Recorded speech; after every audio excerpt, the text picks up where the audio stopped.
Well, hello everyone. Can you hear me okay? All right. Thanks again for coming out today. And I know it's getting long in the afternoon and you're all full and ready to take a nap. But so we get to talk about a really exciting topic, medical device cybersecurity. And this topic is interesting to me in part because I've had a background as a privacy lawyer and I'm interested in cybersecurity from that data protection standpoint, but this is also a key topic from a device safety and effectiveness standpoint, and that's a really fascinating intersection for me in terms of my background. So let's dive in. As you know, I'm from Gardner Law, so my practice is with that firm. I've been involved in medical device privacy, healthcare privacy for some time, and cybersecurity as well. All right, let's dive in here.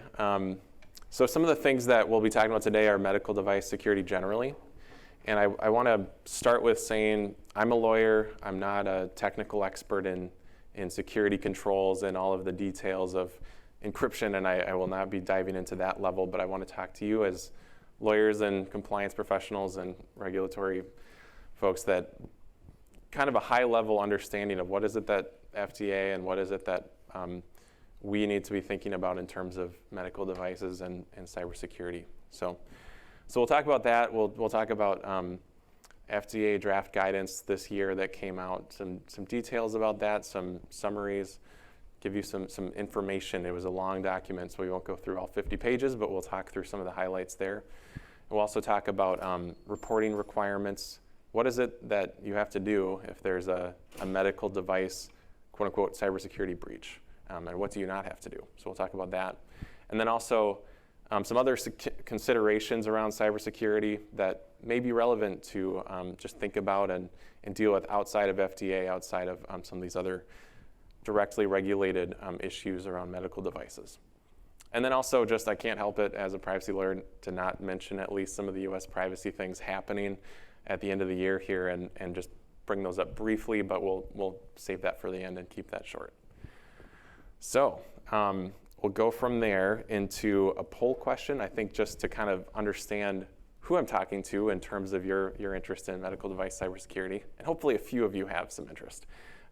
Does your company have a device with cybersecurity risk, at least as you understand it?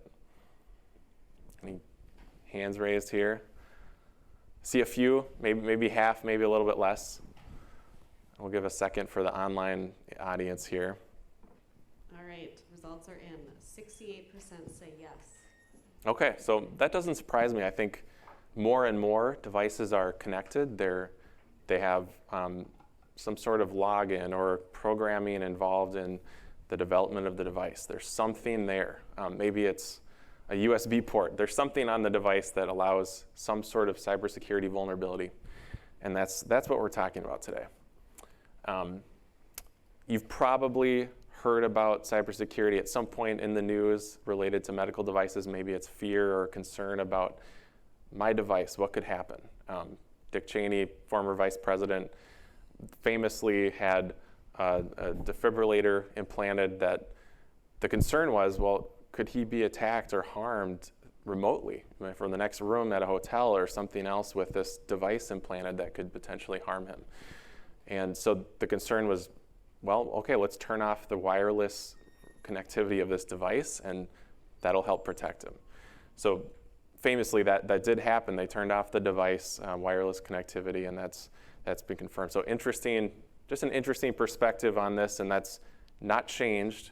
About 15 years later, we're still talking about medical device cybersecurity, and connectivity is a big part of that. And you thought we were talking about only the FDA, but we're also going to mention the FBI. So today, about a month ago and in September, there was a alert sent to private industry about potential cybersecurity risk of medical devices. And just, I thought this was really interesting, so I had to share that. Just even the FBI is raising this and some of the concerns. And I'll just read off a few of the things that they noted around this. So they called out default configurations and passwords. So a medical device that's, say, at a hospital, and if they don't change the password and it's username is username and your password is password. Those are things that can lead to security risk, or devices that have vulnerability patching that's been delayed too long, so it's running on Windows and you don't have the latest security updates, things like that. Devices that aren't designed with security in mind, so there might be just vulnerabilities that haven't been considered or documented, especially connected devices. They called those out, or Internet of Things devices. Also, device types. So there are certain devices that might be more prone to cause patient harm through a vulnerability, and those would be things like implantables. You think of pacemakers or pumps that might be implanted, et cetera. Things like that can be especially risky. And end-of-life or legacy devices, so devices that have been on the market for so long that they're no longer supported or have updates, patching, security updates available. So the FBI is paying attention to this, and this just came out very recently. So that was most likely, most hospitals, providers that receive those updates, and so you might start seeing more and more questions about these topics.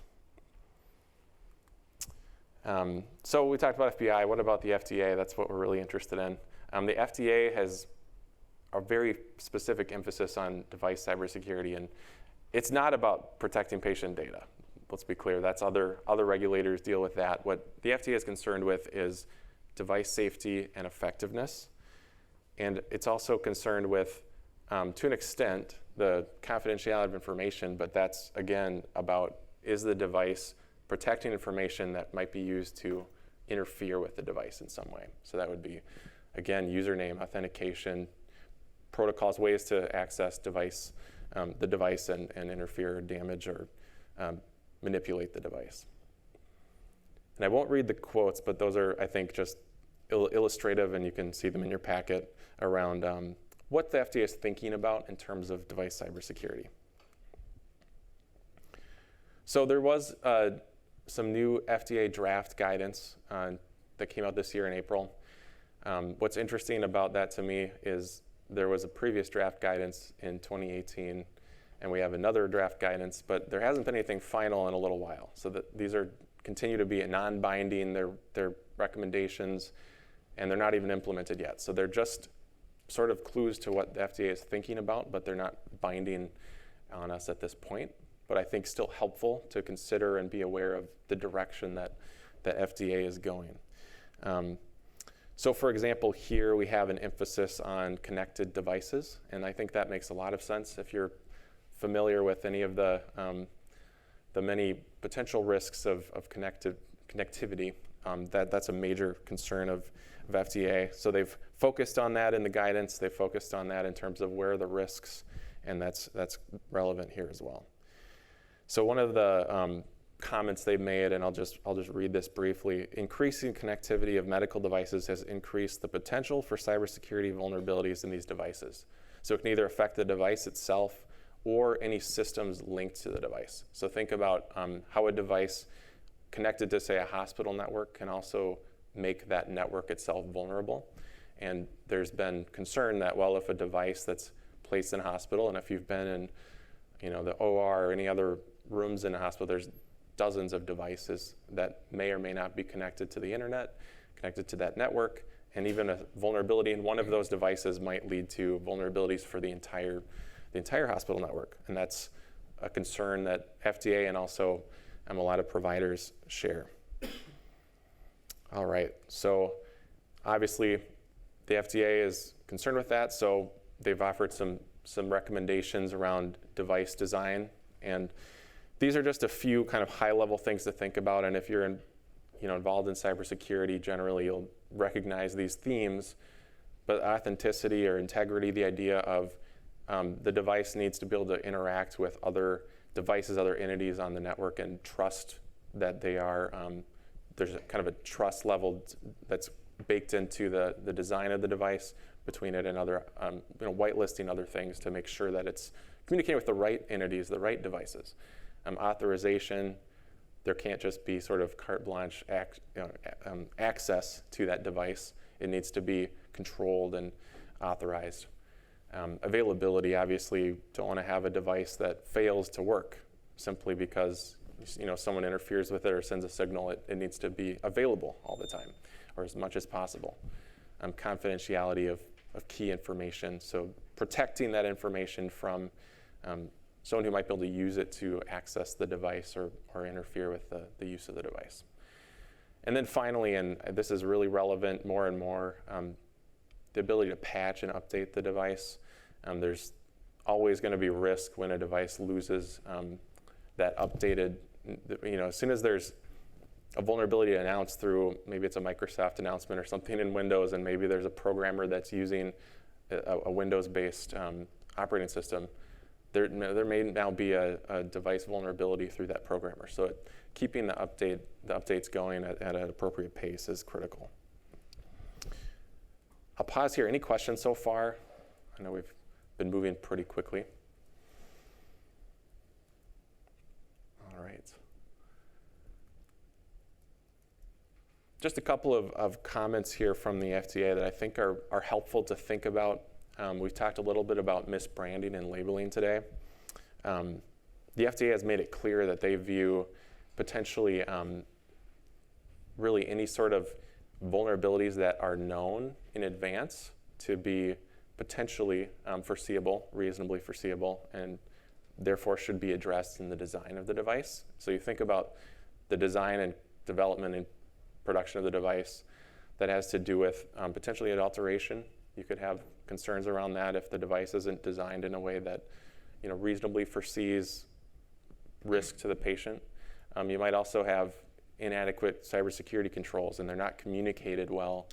There could be weaknesses there that lead to potentially a misbranding or other concerns.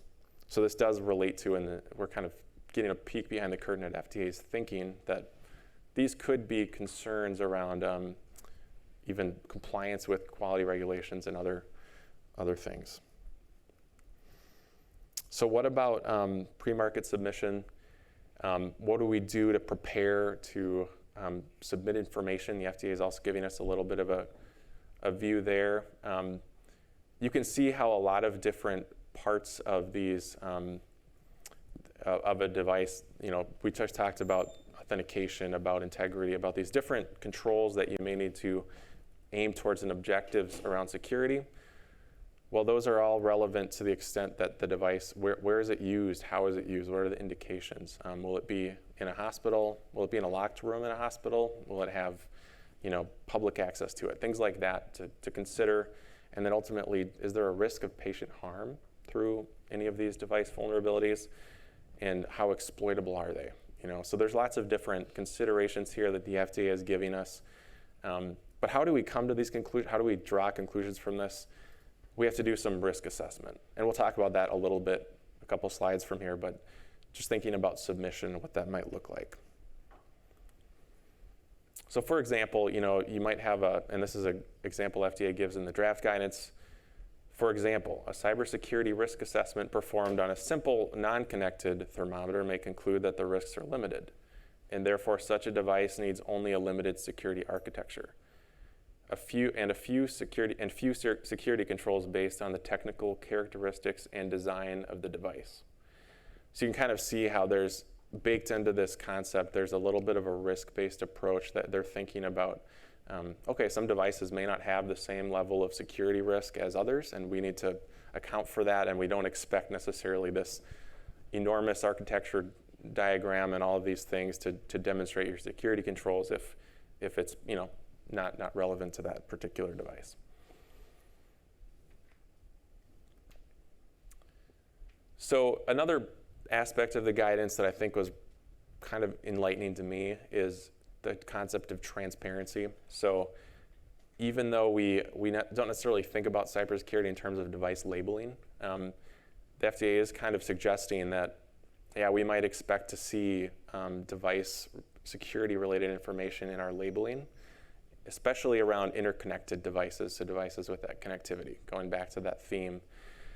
And that's, I think, important to keep in mind. A lot of times we think of labeling on a totally different idea, but the concept being that if we are going to put a device into the hands of a provider and cybersecurity is relevant to the safety and effectiveness of that device, then we should be transparent about what they can do to ensure that is upheld throughout the device life cycle. All right, so we're going to do another poll question. Does your company have any devices or devices in the pipeline that would include cybersecurity information in the labeling? Anyone done this already or thinking about it? I have a few hands here. How about online? 91% said no, so 9% yes.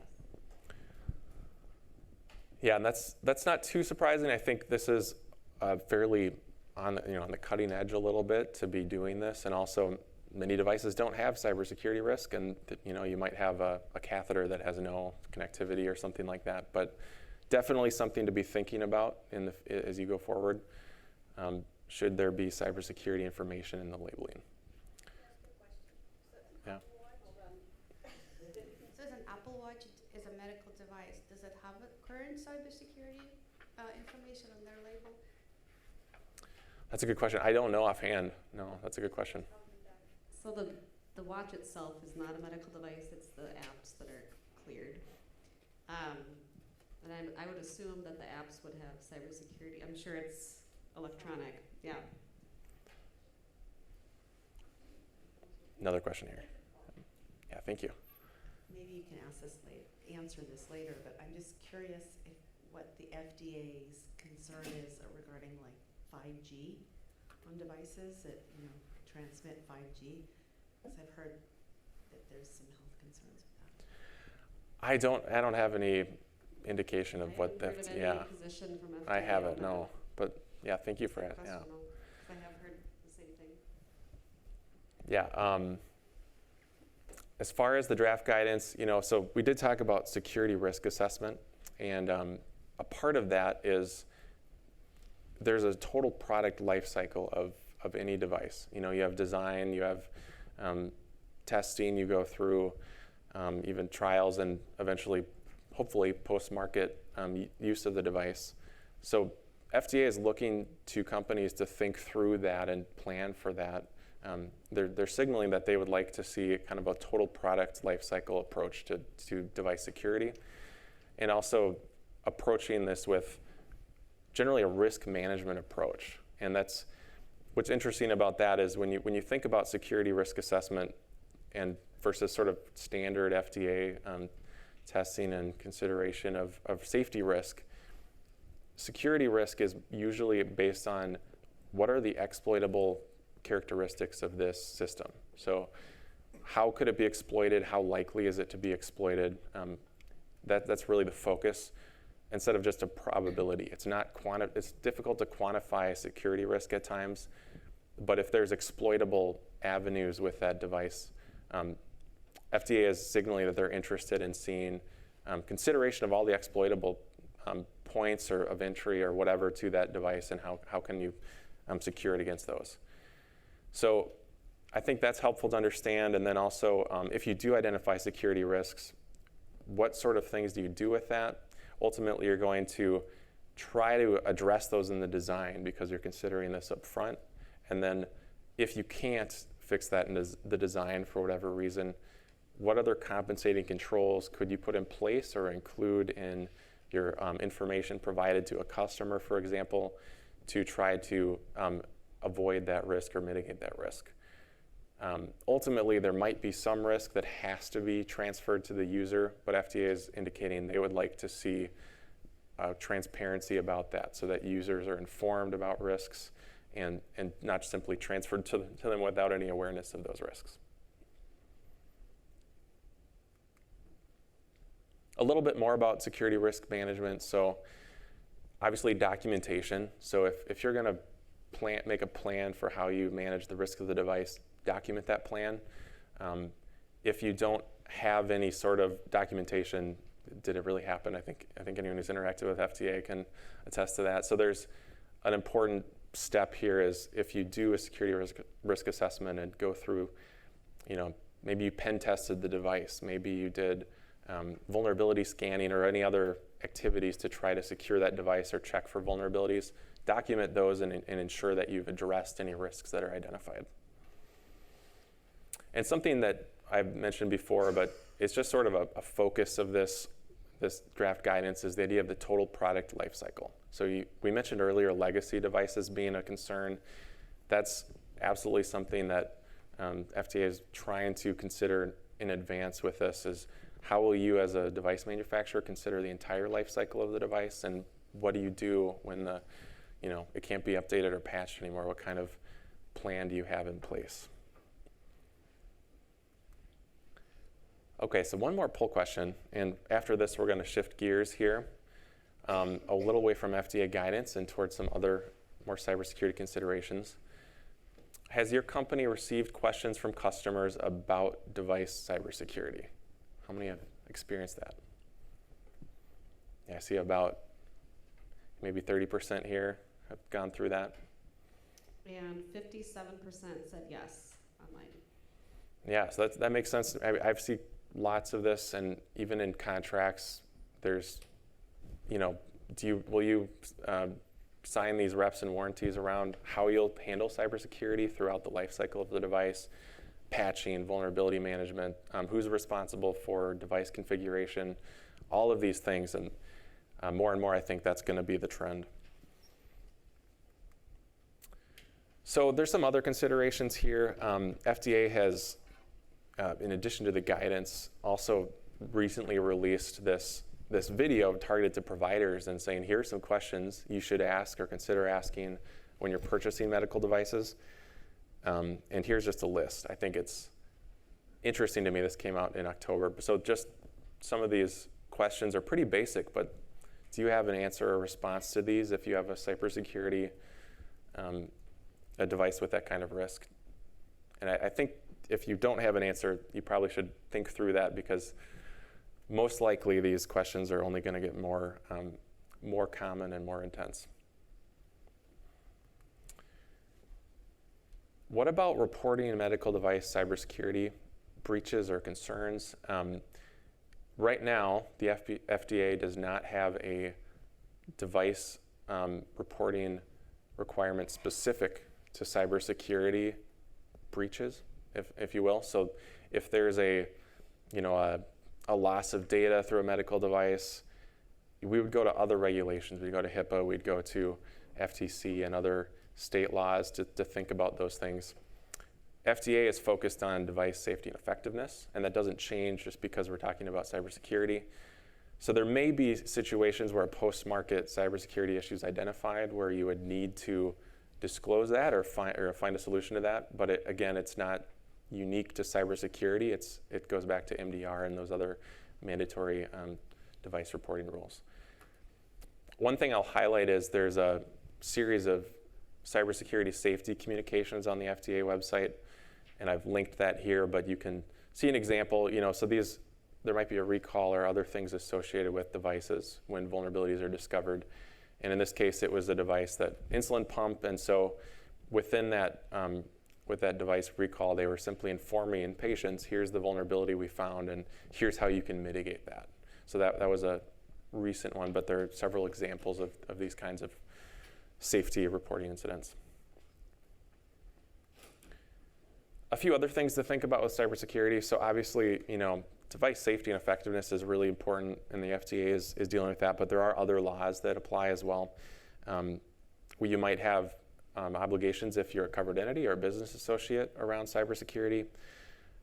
You might also find that in the design of your device, you can address some of the risks around potentially becoming a business associate or exposure to PHI by designing the device in advance to limit access to that or avoid your teams accessing that information. You can also find that the FTC and other regulators also regulate the security of information. So again, the data security side of things. State laws, so breaches and other incidents can also be relevant to device security. So being aware of what data the device collects, what kind of controls you have around that and the life cycle of that data. And then I'm not a product liability lawyer, but obviously along with device security. There's some product liability concerns as well if your device is faulty in some way. So a few takeaways here. Again, the FDA draft guidance is draft. It's not binding, but I think some takeaways we can draw from this. Design for security, address that security throughout the life cycle, have that secure product design framework. Have a plan for any cybersecurity vulnerabilities you identify after the device is on the market, or even as an IDE, it's in a trial. What do you do if something comes up? Have a plan for that. And then how do you share cybersecurity risk information? Do you have documentation that does that either through labeling or through a submission process with the FDA? And then also think about how cybersecurity affects device safety and effectiveness and privacy. Those are both interrelated when it comes to this topic. And I think a lot of times when you deal with kind of the design side with engineers and so on, they're more focused on the safety and effectiveness and maybe aren't thinking about data security. So kind of bring those together when you can in the design phase. And then also be prepared to talk with FDA about cybersecurity when there are submissions or even post-market issues. Have some thoughts about what are you doing, what's your risk management plan around cybersecurity. So I will pause here. Any questions online or in the room? Great, okay. So just a quick couple notes on privacy I had to sneak in here. Quick chart just to compare some of the current state privacy laws. I wanted to highlight that California has some revisions to the CCPA that will be effective on January 1. So mostly, and we'll talk briefly about this in another slide, but some limited changes. And then Virginia, we also have a new law coming into effect on the 1st. So you can see a little bit about this here. If the law applies, you'll have a whole new set. Hopefully you're already dealing with this now, but in the next month and a half, you'll have a lot to do if you're not. And then California, so briefly, there's just a couple of exclusions that are expiring, and they're partial exclusions, but employee, applicant, and business-to-business commercial data exclusions from the CCPA are expiring at the end of the year. So that's a significant, noteworthy change. And then also there have been some updates to sale and sharing of personal information. So if you haven't looked at your privacy policy and you are subject to CCPA, think about do you actually disclose the kinds of things you need to disclose given the new regulations?